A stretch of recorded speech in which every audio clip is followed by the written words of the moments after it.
राघव चड्ढांना भाजपा प्रवेश महागात पडला. जेनझीनं मोठा झटका दिला.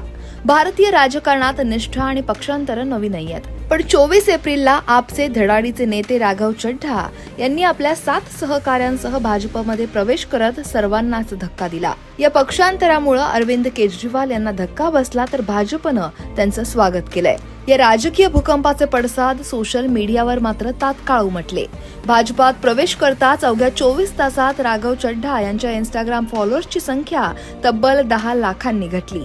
जिथं त्यांचे 14.6 मिलियन फॉलोअर्स होते, तिथं आता ही संख्या 13.5 मिलियनवर आली आहे. आजच्या डिजिटल युगात सोशल मीडियावरील फॉलोअर्स ही एखाद्या नेत्याची लोकप्रियता आणि प्रभाव मोजण्याचं एक प्रभावी साधन मानलं जातं.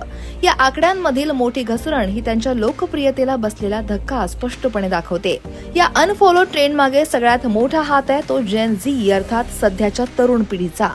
जेन झी ही राजकीयदृष्ट्या अतिशय जागरूक पिढी आहे. ते डिजिटल प्लॅटफॉर्मवर सक्रिय असतात आणि राजकारणात पारदर्शकता आणि प्रामाणिकपणाची अपेक्षा करतात. राघव चड्ढा यांची प्रतिमा एक स्वच्छ, सुशिक्षित आणि आप पक्षाच्या मूळ विचारसरणीला बांधील अशा नेत्याची होती. मात्र त्यांच्या भाजप प्रवेशामुळे जेन झीच्या अनेक सदस्यांना मोठा धक्का बसलाय. त्यांनी याला आपच्या विचारधारेचा विश्वासघात किंवा केवळ करिअरमधला एक स्मार्ट मूव्ह मानलंय.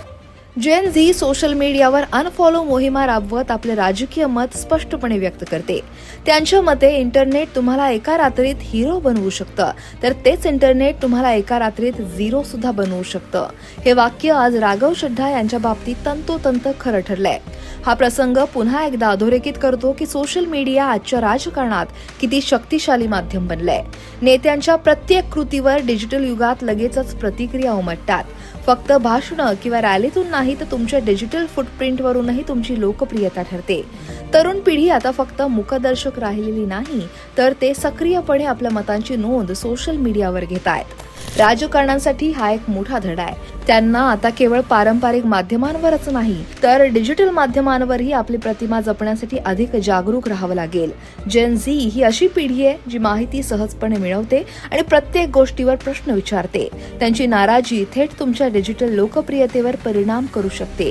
राघव चड्ढांच्या या भाजपा प्रवेशावर आणि त्यांना बसलेल्या या डिजिटल झटक्यावर तुमचं मत काय आहे? जेन झीची ही भूमिका तुम्हाला योग्य वाटते का? सोशल मीडियाची ही ताकद राजकारणासाठी चांगली आहे की वाईट? कमेंट नक्की करा आणि लोकमत सबस्क्राईब करायला विसरू नका.